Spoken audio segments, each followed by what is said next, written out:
and the Madrasis is the word I will not use. Yeah, we did this very interesting exercise with respect to Gujarati customers. And are there any Gujaratis here in the audience today? I know Anish is a Gujarati in all likelihood. Yeah, I'm sure there are a couple of others there. You know, we realized that the minute you break down your group into community-centric, so Bengalis, etc. We pick Gujaratis, it was easy. We took top 500 surnames of Gujaratis from the net. And while this data may not be 100% accurate, because Trivedi could be a Maharashtrian, it could be a Guju, but it's approximately correct for our purpose. We figured that in Bombay and a little bit in Pune, a good chunk of our business comes from the Gujarati community. And we said, okay, let's ask one more question. Gujarati, and I can tell you there are a couple in the room, and I'm half Guju myself, is very aware of the stock market. At any point in time, he will know till the last, probably rupee, what is his portfolio doing till the last minute. He may not be a day trader, but he's very aware. So he's okay, let us correlate Sensex data with Gujarati customer data. You won't be surprised. We got fabulous correlations, but the problem was I have no way of predicting the Sensex. So how do I predict Gujarati community behavior? But what we did, and this is about 15 days back, all of you know that the market was at about 17,000 levels. About 20-25 days back, with the slew of announcements, including FDI, the market went up. We sent out a communication to our Gujarati customers, telling them something to the effect of, it's great times, come and shop. And the kind of activation levels that we got with that communication, were fabulous, because that guy was ready for our communication. We did something similar for the Muslim community.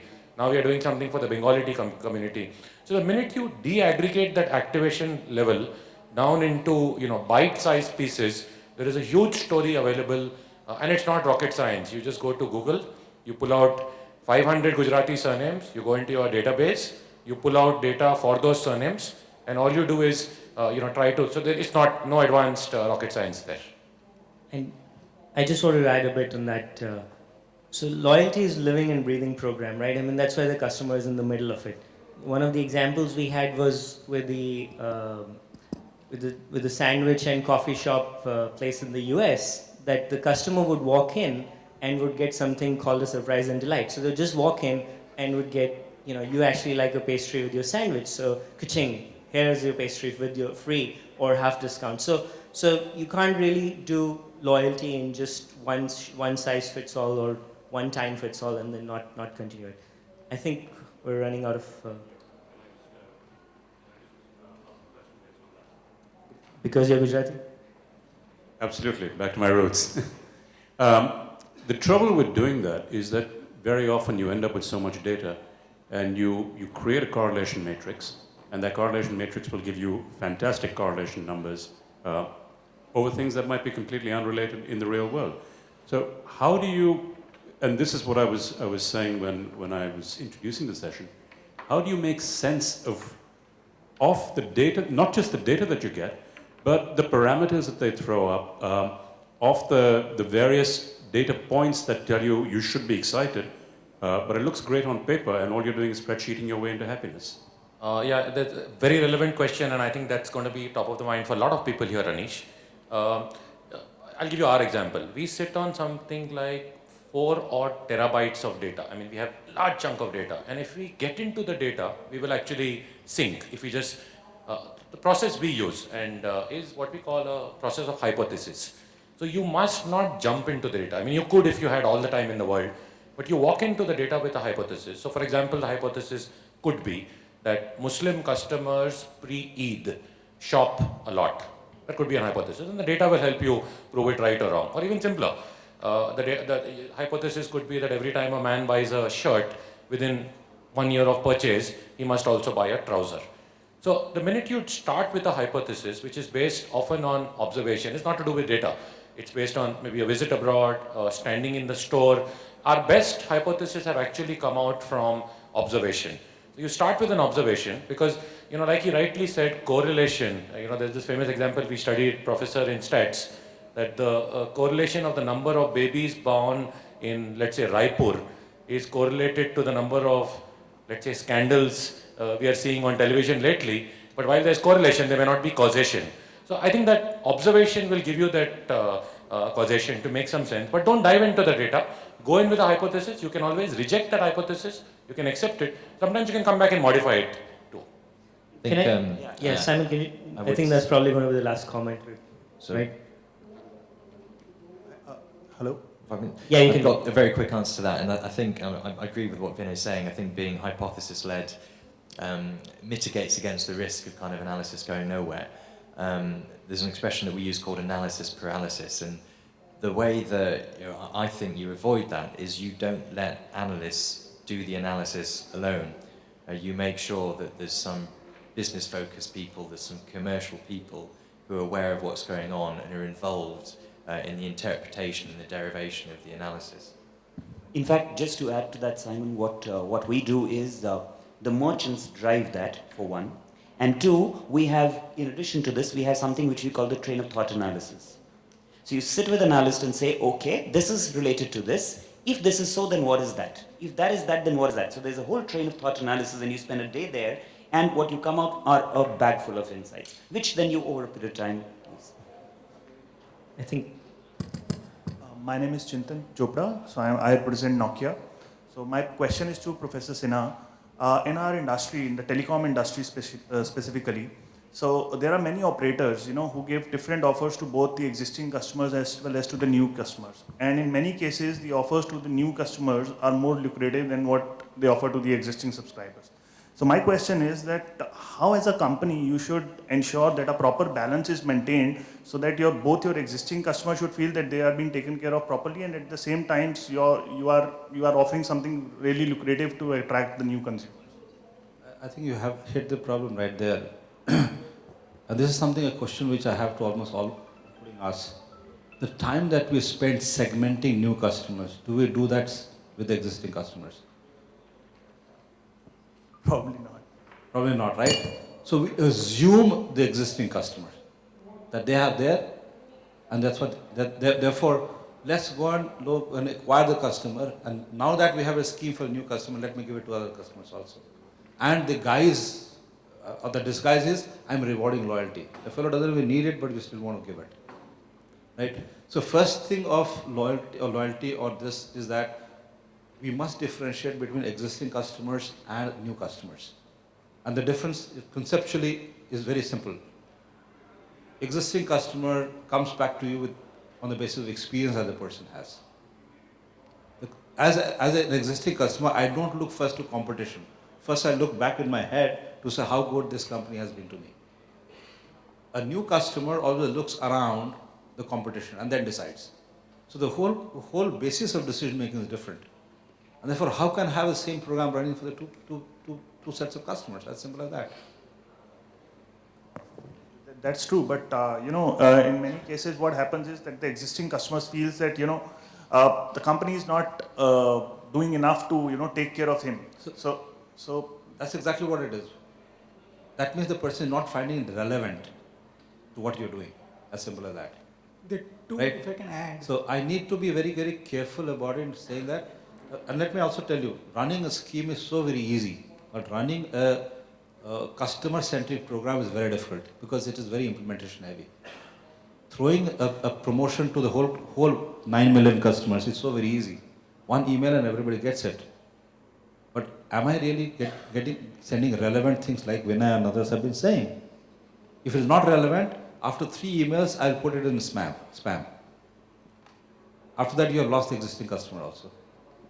So my request is, if at all you want to take advantage of the existing customers, it requires effort. And that's exactly one of the reasons why many people don't even get into it, because it's a very implementation heavy program. It's not so easy to run. And it's expensive. It's not cheap also to run. Therefore, it has to be strategic in nature. It can't be tactical. You can't be using a loyalty program as direct marketing tools. It has to be fitting into my business strategy as to how do I reduce my cost of acquiring customers, how do I increase my return on marketing investments, to the extent that can it help me get me ROCE, better ROCE from a business. If I'm not looking at that level, I'll still see it as a marketing program, and I don't think we will ever reach the results that we expect from them. I think the strategic difference is for a new customer, you're designing a program which is for reducing the cost of entry, and it's towards brand trial, or service trial, versus designing a program for existing customers is about increasing exit costs. So that's more about brand engagement. So you think of it that way, you will see completely different drivers for those customers and therefore have different offers. I have a question here. My name is Ashwini. It's to Mr. Vinay Bhatia first. Do you ever share any of your insights on the customers with your vendors? Anything with your brands that they can do something about their product mix? And second question is to the Dunnhumby gentleman. Is there this category captaincy even in lifestyle stores abroad, or is it just with the hypermarkets where you sell day-to-day, transactions, transaction-led, not in lifestyle? So does that happen, the category captaincy and all of that? Does it happen abroad in lifestyle space? On category captaincy, yes, it does. So some of the department stores that we work with would have category captains, and absolutely, there's a lot of insight and data sharing that goes on between the retailer and the category captain. Yeah, the most enlightened of the retailers that we work with, they embrace the fact that the suppliers and manufacturers know the categories, know the brands a lot better than they do. So suppliers bring in that brand category knowledge, and they bring it from the marketplace, not just from the retailer. But the retailer knows the store operations, they knows what works in store. And then the Dunnhumby insight, we understand the customers, we know how to marry the two together. And when that works well, and it doesn't always work well, but when it does, you do see spectacular results. Hi, I'll just answer the first part of your question. And coincidentally, I have, I think Amit Sarda is in this room. Can he raise his hand there? He's from a brand called Soulflower, one of our partners at Shoppers. I coincidentally saw him around the time you asked this question. And we did some work with Soulflower, which is one of our home brands. And basically, he makes various home refreshment items. We did a lot of data sharing with Amit and his team. And we talked to him about what is our home customer all about. Yeah, and we figured out, we ran a program, we ran a actually very targeted offer to buyers who weren't buying Soulflower, and we got fantastic results. So that was one part of it. I think on the product development that you mentioned, that's an interesting question, a little bit complicated. I think one of the things we came out with in consonance with Amit and team, we figured a lot of behavior of customers is zodiac sign based. Now, as corny as it may sound to you, people do read the Linda Goodmans of the world, and Librans are supposed to behave in a particular way, and Scorpios and all of that. And we actually figured, and I think he went ahead and did it, right? He went and made a range of, so we had a lot of data in terms of when our customers were born, and we tried to do some amount of behavior mapping there, and we figured he actually created a range for zodiac sign based, and and I think that's done pretty well for him. And these are some of the ways, but let me tell you that these are very limited collaborations. I think we need to do a whole lot more. We tend to do it for our own labels in-house because it gets a lot easier. So we developed a range for New Year, Christmas period a couple of years back based on listening to our loyalty customers and listening to our Facebook customers, because even that's emerging as a, in a sense, a very engaged audience. So I would say we are on the tip of the iceberg of using it for product development, but we've taken some few baby steps in that area, and I think they've been fairly successful. We can take one more. I'll just add to that. At Sainsbury's is actually a very, very established program. So there's, it results in hundreds of millions of dollars. We share SKU level, customer level consumption data with 150 FMCGs that supply products, from the P&Gs and Unilever of the world to Sainsbury's. And it actually translates into coupons at till. So when you actually go and shop at your shopping basket and you exit, based on your past history and based on that basket, we'll serve you an offer right there. So, you have been a Pepsi customer, you bought Pepsi again today, I might serve you a Coke offer right there. And it's actually hundreds of millions of dollars for the FMCGs and the retailers involved. It's quite established. Yeah, gentleman in the middle.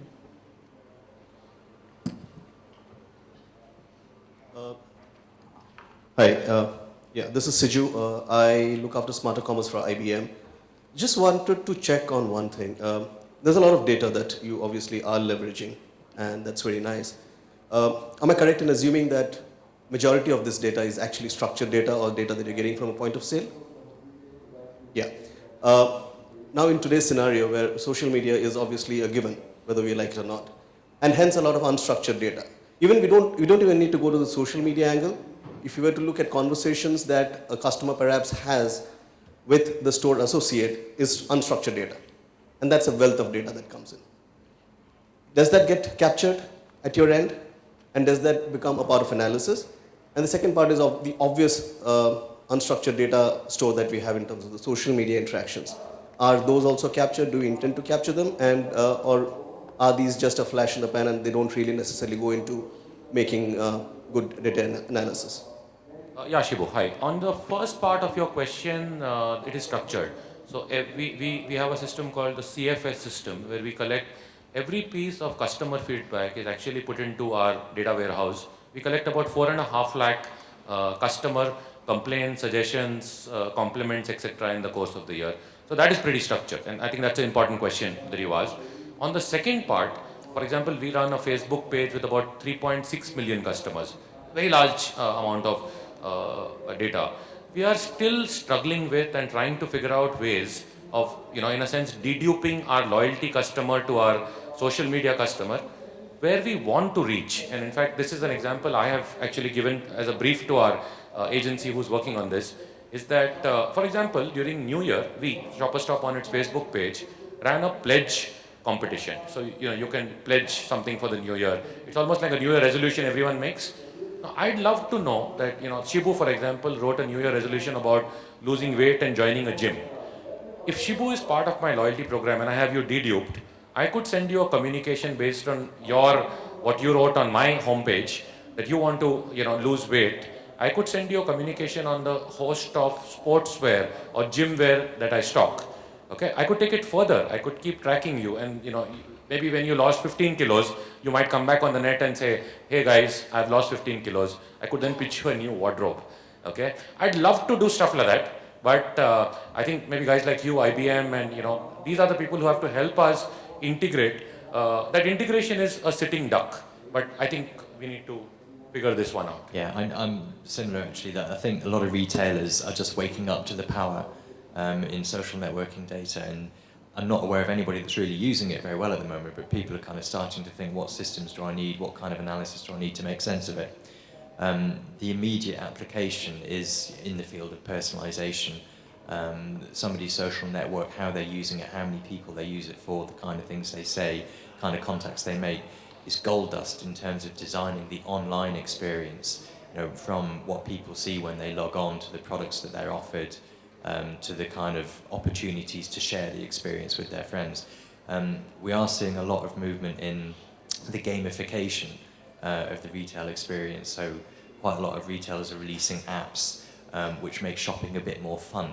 The one that I personally got involved in is something called the King of Cheese. And it's a very simple competition where you kind of take on your friends or you take on strangers purely in terms of how much cheese you're eating in a given week and the breadth of cheese that you're eating, not the size of it, but the number of different SKUs. And it's fun, it really is an interesting way to pass time, but it opens up the door to a whole other area of the customer's life, which retailers are not used to touching on. And it's going to be the way of the future. It's fascinating. Thanks, Okay. gentlemen. I think we'll have to cut it short. I'd like to thank the panelists, Piyush, Simon, Vinay, Sumit, and Vikas. And definitely good questions from the house, so it was very interactive. I guess the takeaway is still back, loyalty is interesting and important for us. And I think what we got from the retailers and sort of the experts on the loyalty side, India is very much ready for it. So both things are good. Big data is here. So I'll hand it over to Jay.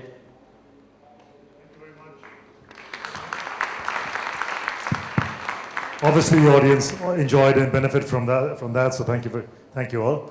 A couple of quick announcements. You've all got this green card on your desk. So if you can quickly put down an innovative Go Green idea that is going to save the planet, you'll be doing your bit for the next generation. Fill it up quickly and drop it in at the Safe Express counter. And if you don't fill it in, they're going to pack you up and ship you to Nagpur within the next half an hour and show how efficient they are. Okay, right in between the session on customer-centric retailing and the next session on clicks to bricks, which is how people from the brick and mortar retailing can also leverage their reach by reaching out to e-commerce customers. We're going to have a very quick session which is going to tell you how you can get this job done in a short period of time. When I started as a retailer and I wanted to put up a website, of course this was a long time ago, as you can tell from my hair. When I wanted to put up my first website, it took me like 3 years. You can now do this in 3 days. And in just 7 minutes, here's somebody to tell you how to go about that. So it's over to Anubhav from Marcheck. A very good morning to all of you, ladies and gentlemen.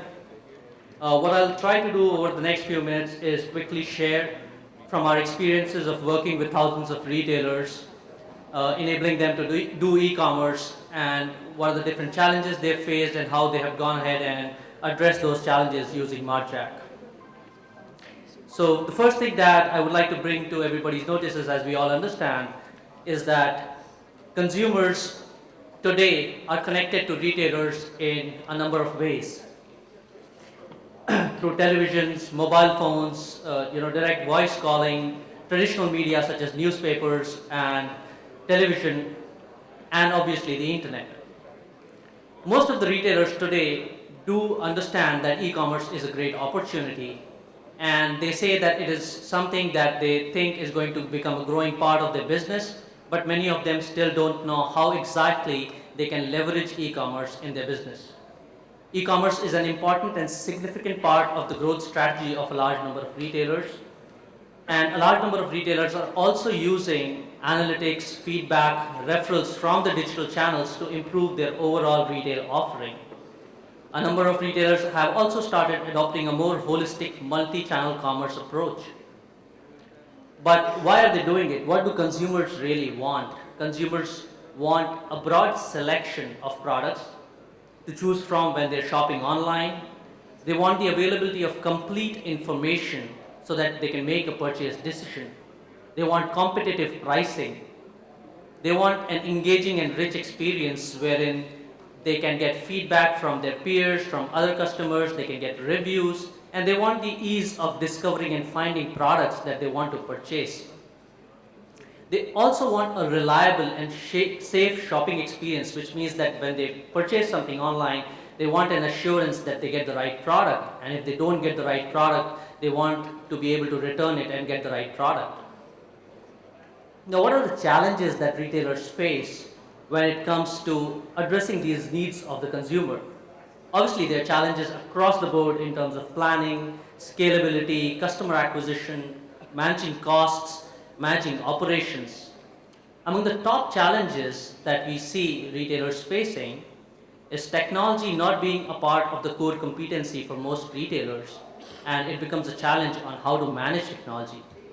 Online marketing is something new to most retailers, especially in the mid-segment, and they're still learning how to use it efficiently. Managing product content and also having an integrated operations. We've talked about this in a number of sessions across the board today, where we've said that there's an importance of having an integrated backend where you can get the right data, make the right decisions, do analytics, and actually do commerce using internet as a channel. Managing product content, merchandising, and the overall scalability of operations and technology are also some of the other challenges that retailers face.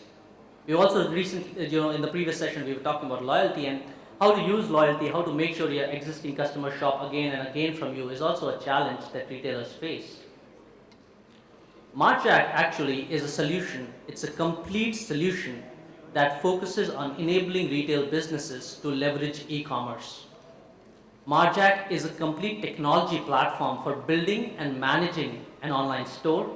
It has tools to create a rich customer experience, allowing customers to go through reviews, feedback, social interactions.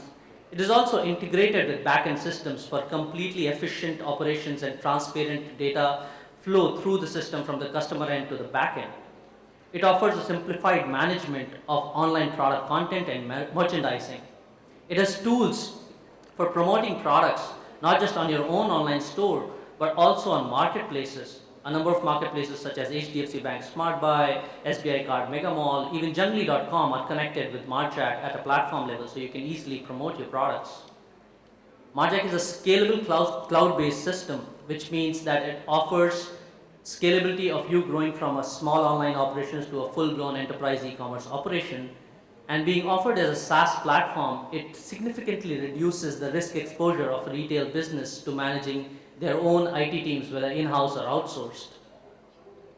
So it is fairly clear from our experience that there is a clear value that retailers or retail businesses and brands derive from Marjack. Essentially, they are able to focus on their core competencies of merchandising, marketing, sales. They're able to provide a complete integrated solution and experience both to their customers and their back-end operations teams. They're able to minimize the need for maintaining an IT team. They also get a complete partner network where they can outsource their e-commerce service needs such as marketing, operations, fulfillment. Overall, Marjack helps them in reducing the cost and the risk exposure and increasing the customer reach through different channels, online, social media, mobile, in an integrated multi-commerce experience.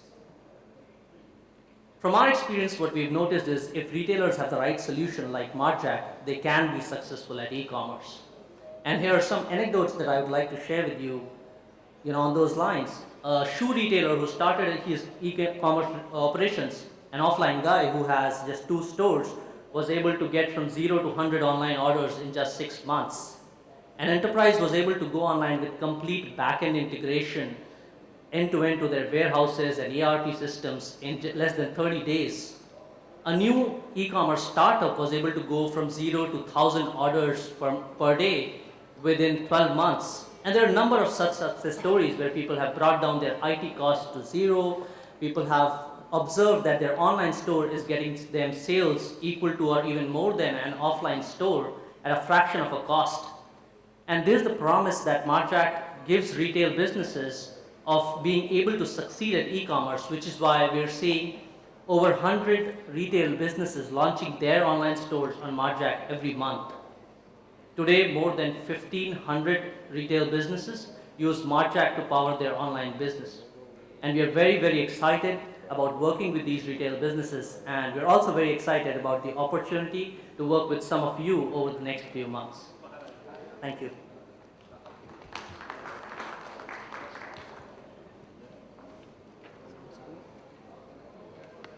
Listen, these guys could seriously crash the amount of time it takes for you to put up your websites. I think you can give them a better round of applause than what you just did. Thank you.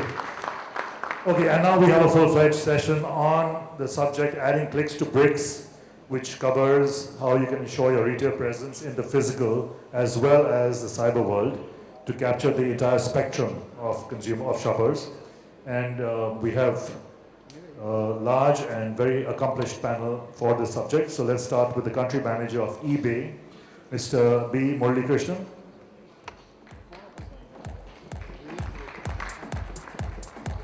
Director of Marjack, Mr. Jitendra Joshi.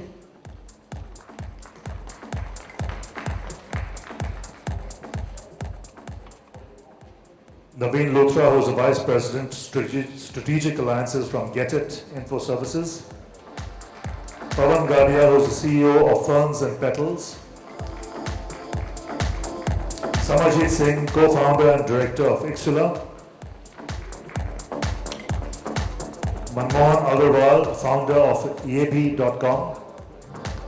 I think he's in the next room, so he's probably going to join us in a moment. And we'll have 2 lead presentations, one by Abhishek Lal, who's the co-founder and director of BeStylish.com. Oh, I wonder where you work, not in BeStylish by any chance, right? You know, nothing about them. And Rajiv Prakash, who is a corporate advisor and is formerly CEO of Future E-Commerce. And to moderate this session, I'm going to call upon a person who's been around and done a lot in corporate planning and e-commerce. He's the head of these functions at Shoppers Stop, Mr. Vivek Mathur. And I'm going to hand over to Vivek right here.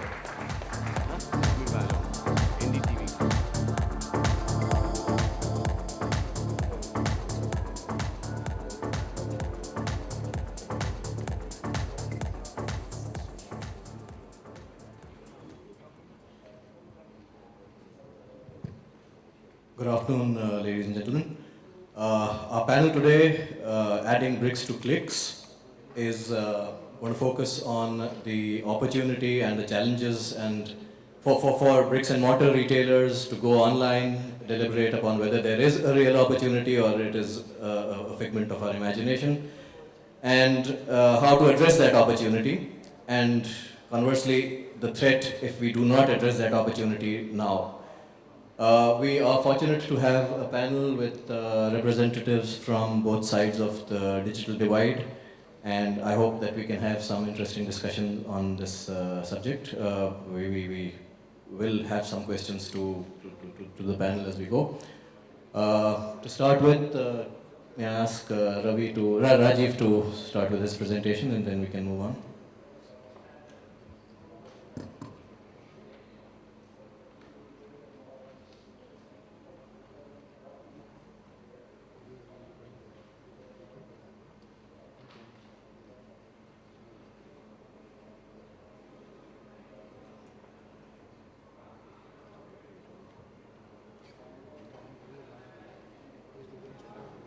Good afternoon. The idea today was try and reflect on one's experiences in e-commerce, both on the offline retail side, the time I spent at Future Group looking at Future Bazaar and a number of online properties for Rezone, Pantaloons and Big Bazaar, and the last 18 months working with a number of offline and online retailers to try and figure out, okay, how should we imagine e-commerce, okay, in the session or in the phase that's going to follow. I came across the statistic last year that in the US market, a significant proportion of successful online retailers are actually offline players, retailers and brands. Now, the statistic caught my attention, not so much because India is going to follow in a US model, but more thinking in terms of 2 points. One, what might be the enabling conditions in India, which could bring about a much stronger offline retail play. And second, if those enabling conditions were to take place, what would offline retailers do to succeed online? Now, on the former, as far as the enabling environment goes, I think we're largely there given the level of digital penetration which has happened in the consumption cycle. Our consumers, whether they are urban or rural, spend a significant part of their time on an online channel, researching before purchase, and increasingly also transacting naturally and sometimes through inducement. So to a large extent, I think we have the consumers there in terms of getting online. There's an ecosystem available where there are a number of online channels, marketplaces are coming up. But what's interesting to observe is to what extent has e-commerce thinking or online thinking got seeped into the offline retailers. I think that's basically where a lot more work is needed. In the last 3 years, I think as offline retailers, we had an opportunity to experience e-commerce in a certain fashion. I think it's time to change that and look at things very differently.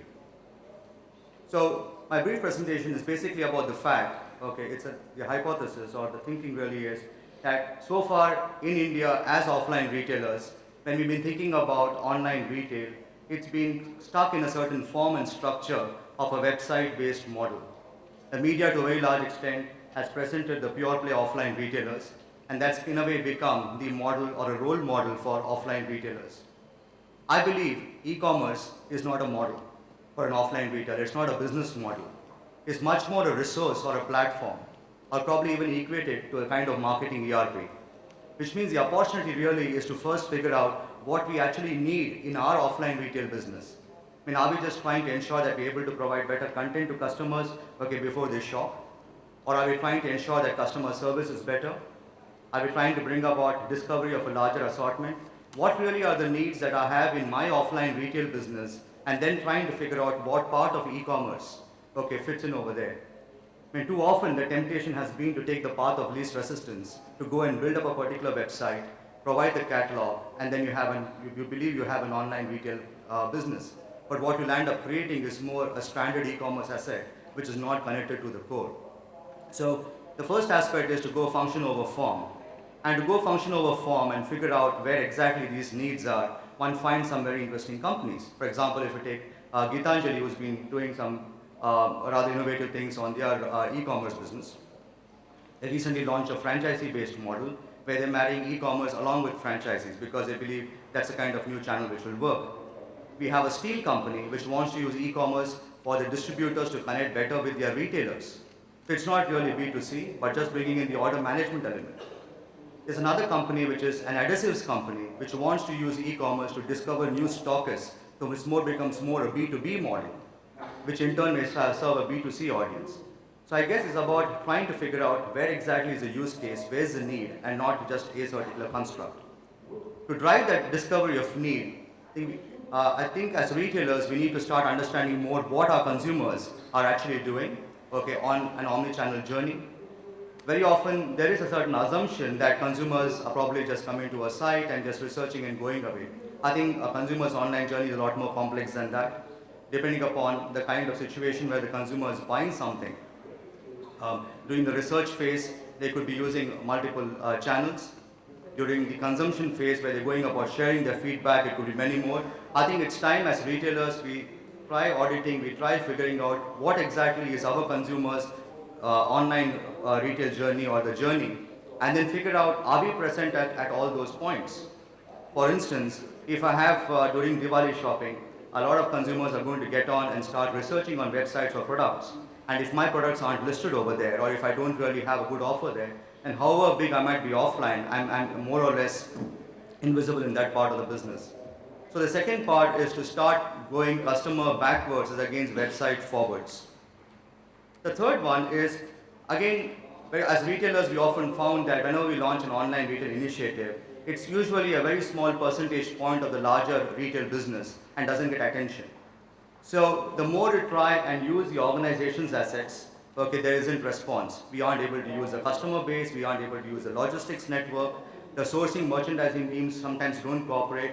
So there's a temptation to again get to the path of least resistance, have your site, have an independent team, and get them to start building the business. To acquire the very same customers the retailers have already acquired, you'll end up doing AdWords and spend 1,000 rupees to acquire the same customer. I mean, that is not a very useful strategy.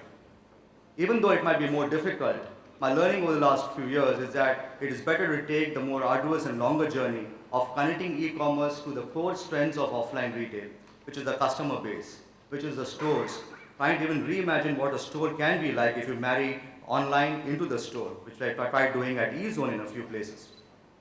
Even trying to see from a sourcing and merchandising point of view, how to use common sourcing merchandising teams. It involves more wiring into the organization. It involves looking at what kind of new incentives you can provide to the offline retailers for them to support online retail. So it's going beyond technology about trying to integrate. We had very serious and significant challenges trying to wire into the eZone organization, the Big Bazaar organization, and Pantaloon organization. But over time, we realized that those efforts are worthwhile. You may be able to set up a website in 3 months' time, but it probably takes anywhere between 3 to 4 years to really set up a good multi-channel business. And the last set of points about learning from online retail. I think our Kirana stores have done extremely well in learning from modern retail and taking the right elements into their store. So if you take the new post-makeover Kirana store has got POS systems, they bundle promotions, okay, they also have self-service, so they've taken the right elements from modern retail and fitted that into the Kirana format. I think as modern retailers, there's much for us to learn from pure play online retail. First is customer service. The quality of customer service in online retail is significantly better than offline. The use of analytics, digital marketing, product experience. Taking the right elements from online retail and trying to embed that into an offline retail's e-commerce strategy should produce better results. And the final point is, one size definitely doesn't fit all. The idea of purely thinking about e-commerce in a website construct, okay, is something which probably belongs to an earlier era now. We need to start looking at things differently. It's quite possible that you can very much participate in online retail even without having a website. The number of brands today who are selling on marketplaces and other online channels who have a digital presence, but they feel they're not yet ready for having a digital channel. So I guess it's a matter of figuring out different types of models which fit your business before you really go and start taking up a serious initiative. Thank you very much. Thanks, Rajiv, for raising some very pertinent points in terms of how bricks and mortar retailers make the transition and the journey from bricks and mortar into the multi-channel world. Before we move into discussing some of these points with the panel, Abhishek, over to you.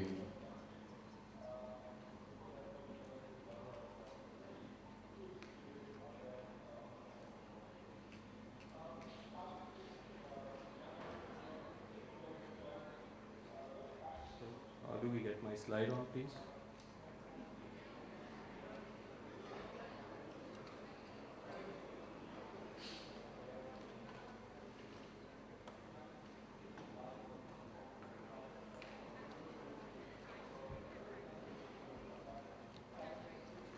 Good afternoon, ladies and gentlemen.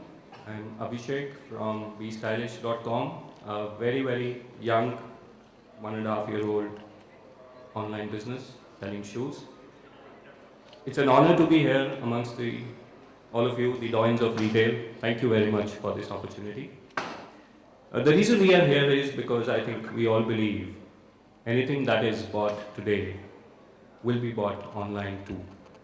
So how do we add clicks, the online shoppers, to our business, current business, which is the bricks. When we started the business, we went to a lot of brands and said, okay, we're starting a shoe site and we want to buy your stuff. Some of the brands said, online, new channel, we'll come back to you how we deal. Fine. Some others said, new channel, distributor, excellent. Buy my stocks, put it online and sell it. There were some others we met who said, we are actually brick and mortar retailers and we want to start selling online. And so I think the best way is, let's put all our products online and it becomes an online business. So the story here is everybody looks online with the eyeglasses of brick and mortar retail. Whereas actually it is a big paradigm shift in how you think and do business. And that's what I'll go through in the course of the presentation. Yesterday I've been through a lot of sessions and a lot of things were mentioned about retail. Like penetration of retail is limited. The incremental cost of getting new customers is high. Retail space is scarce. And Mr. Bayani mentioned that maybe convergence of online and offline could be the answer to be a $1,000 trillion retail business in India.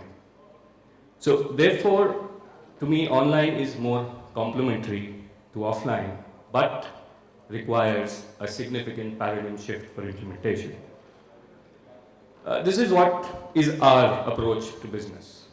So you have the e-tailing, and it has 3 variables. One is me, second is everywhere, third is easy. What is me? What do you see here? 1,000 customers? Actually, the online shopper is about this. The basic call between offline and online is, do you actually want to sell what you have online, or you want to sell to the person who's buying online? Products, merchandise, approach. So the we approach, or the we all and they all, has moved to I, the individual. All shoppers would like to express their individuality, have their own individual fashion. Maybe they don't want to buy what somebody else decides what is good for them. It's about individual fashion. That's one of the reasons we set up Bestylish.com, because personally, when we go to stores and we want to buy formal shoes, we see black and brown, and we also see black and brown. And if you compare the style offered across the brands, 1920, they are the same. So where is a person who wants to be different and who wants to say, I want to wear red shoes with a suit? No opportunity for him to buy. Most of the shoppers who are searching opportunities online are individuals. And that's one of the reasons we launched our own private label. It's called Fermani. We launched 17 colors in a shoe, right from yellow, blue, red, wine, green, black, of course. The top selling line turned out to be the wine and the red. I think simply because nobody else does these colors. Plus, people bought more than one. Why not a shoe to match your shirt every day? It's not expensive. So this is a significant shift in the approach in the buyer who is online. So from mass, it has become mass customized. How well you can offer a selection to cater to that guy's needs. Then status symbol is now sharing. What is my status is my symbol, is where I derive this being a status symbol, being talked about. And all customers, once they buy, will talk about you, whether good or bad. So they actually are the new brand ambassadors. They will write about you. It'll be about social media, Twitter, Facebook, and other people would read, come to your site. So managing social tech is the new key. That is the new sales force. For the example, we are running a campaign for breast cancer with L. And we are selling a range of pink shoes. The proceeds go towards the Cancer Foundation. We just launched the campaign, and we were very surprised that a lot of customers picked it up, put it on Twitter, put it on Facebook. We were very, very surprised some Bollywood celebrities also picked it up, started posting their statuses with it. So this is what it's all about. Social tech is the new sales force. So instead of having a mindset which says, I have to maximize my yield per square feet, and my store can only take 500 SKUs, so I will sell 500 top-selling styles for the next 10 years and put it online. We have to look at who our customers are. They are individuals, what we can offer them, and how they can further, take the business further for us. The next paradigm shift is, it's everywhere. How do customers shop? The screen is the new shop window. So there were a lot of discussions about brands and the retail experience and how the ambience, the lighting, the store experience is important. But now how do people shop? Touch, swipe, pinch, and the product is bought. So this is the another move which is there. And where do they shop? Not in your stores. Mobile, TV, online, apps. Point, no buy is the future. For example, a customer wants to buy, is making very informed decisions. He says, I'm a high arch and I want to buy a running shoe. What options do I have? Maybe he goes to a store and says, I'm a high arch guy. Maybe the store staff has the products and knows what to give him, maybe not. But online he can go, pull out shoes from various brands, compare prices, and make the best informed decision. Reach-wise, we also did something which was very innovative. We set up kiosks in smaller retailers just to experiment this hypothesis. So in small B and C towns, a retailer who has a 300 square feet shoe shop and can only offer 200 models, we give him a kiosk and suddenly he had access to 5,000 models. So in a D town where the distributor of a sports brand will not give him a very expensive product, he was a hero because he could start selling it now to consumers directly, which under normal circumstances would not have happened. So what we are looking at is choice in the palm of your hand. It's no longer, compare it to a normal retail experience. I'm from Delhi. If my wife has to buy footwear, she will go to Karol Bagh, drive 1.5 hours, spend 3-4 hours in the market, and maybe get something, maybe not. So all those retailers there can also be online. So people who actually want to buy your products, know your products, don't have to go all the way, all the inconvenience to get it. The third step, which is actually the most challenging part of online business, is easy. Perfect fit. Lot of constraints. The biggest question which was asked, which I asked myself when we started the business, will people buy shoes online? What about sizing? What about returns? Will they be honest and say, no, I really don't like it? But the answer is here. All these online retailers, including us, sell a lot of shoes. It's still evolving technology. You have virtual trial rooms. There are innovations every day, but especially in a market in India where shoe sizing is standard from brands, but is very, very non-standard from other from smaller suppliers, it's a big challenge. Second is service delight. Now the customer is not talking to a store person.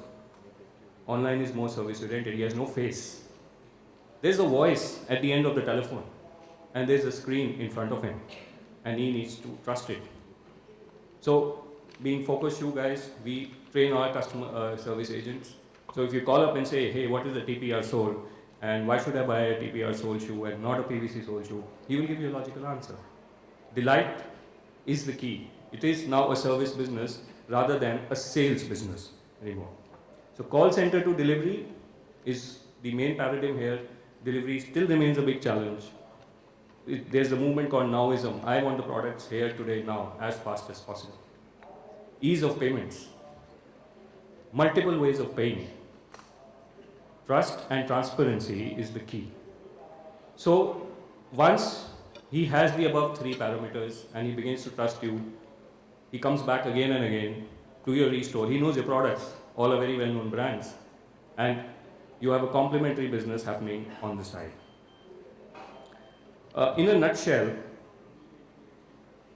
retailers, we have an online customer, we have offline customer, somewhere they do interact.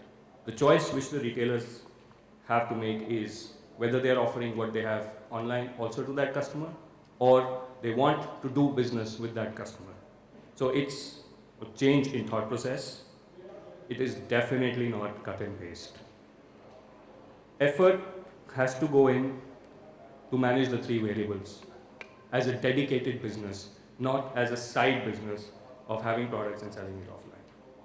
All said and done, convergence it is, because retail has its limitations, online has its advantages. Thank you very much.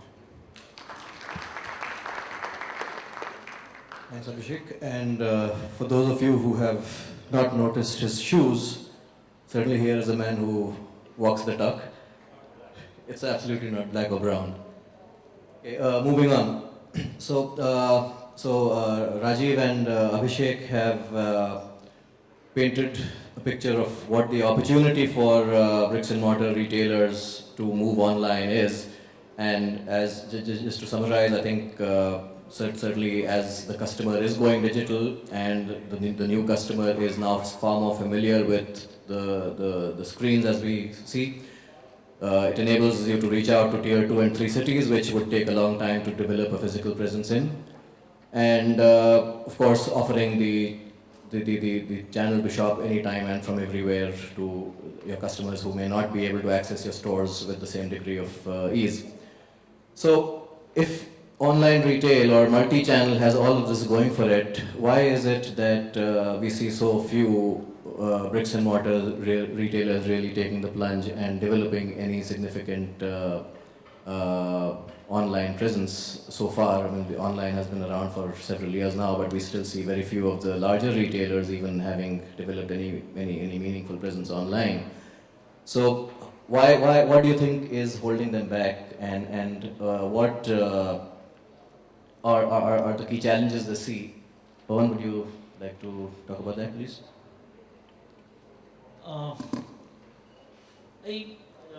Rajiv just set the tone that 80% of the e-commerce retailers are the brick and mortar retailers in US. I guess the reason why in India we are not able to understand that the major retailers, whether they are small or big for that matter, is that this requires a separate, that's what we were discussing with Vivek earlier, is that it requires a separate OPEX expenses instead of a CAPEX expenses, that this becomes an asset if you open a store which has the entire interiors, the rental and so on, and for e-commerce it becomes more of an OPEX expenses.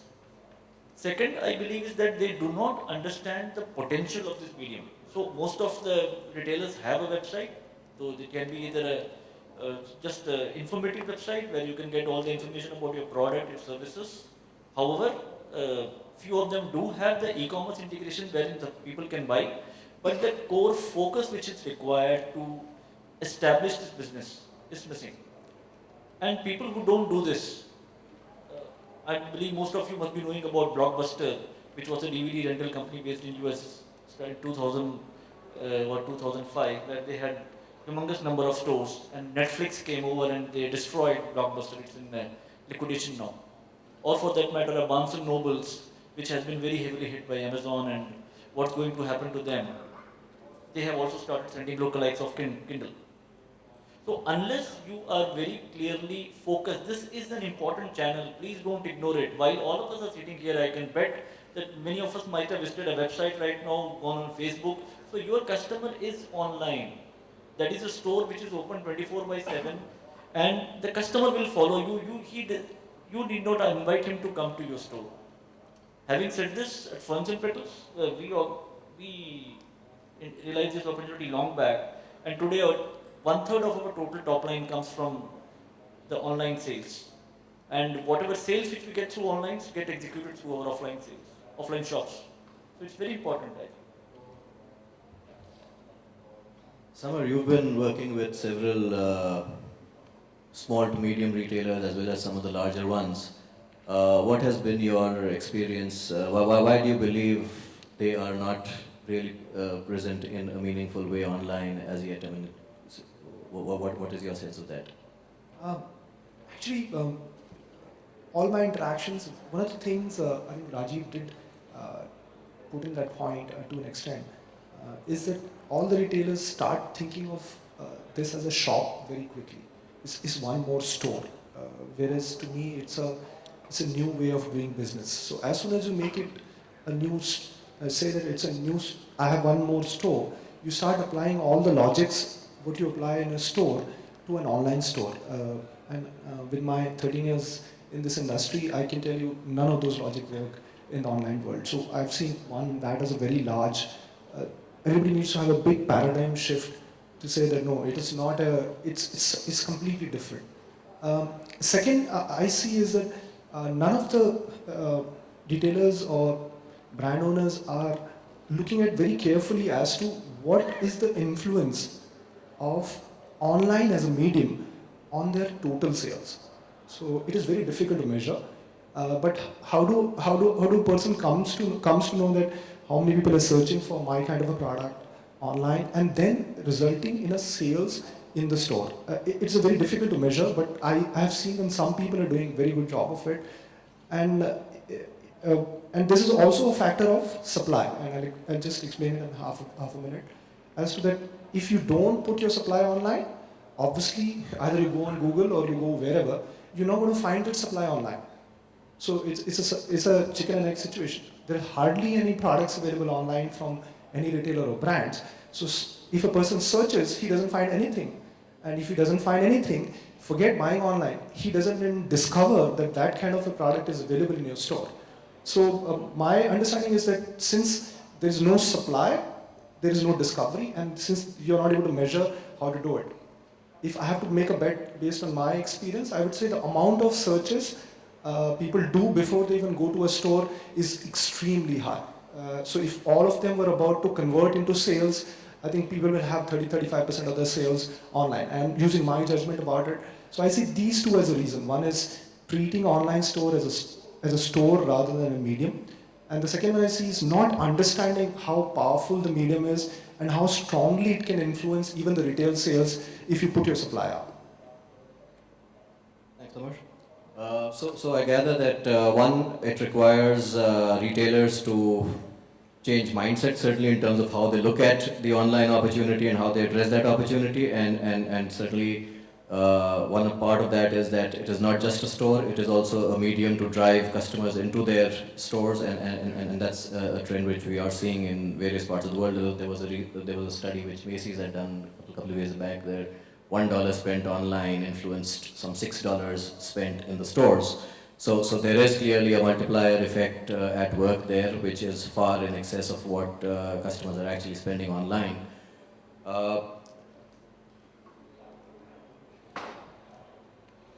While my co-panelists have talked about it, and I'm assuming here that in this room most of us are retailers, so let me try and answer this question in a more simple manner, the way a retailer would like to understand. I'd like to do a small poll here. How many of you have bought online ever? You just raise your hands. And how many of you have bought online a non-book product? Okay, about 30-35% of us. So you have to buy online first before you start thinking of selling something. If you start buying it, you will yourself solve most of the questions which will be there on your mind. How a consumer will think and react, what are the benefits, what are the challenges, what is the ease there, and probably you'll start on your own, start thinking, how do I go and build my online store now? Thanks, Mohan. So now when we come to the more the more nuts and bolts kind of challenges that retailers face when building an online channel. Certainly the two largest costs and possibly the most complex part, which retailers may not really have the capability present within their organizations, are one, the technology aspect of it, which may seem daunting to many, and the second is customer acquisition. So when we speak of technology and customer acquisition as these two elements are probably the most different from how bricks and mortar retailers typically manage their businesses. How do retailers then overcome these challenges in terms of technology and customer acquisition? Naveen, would you like to put your perspective on that?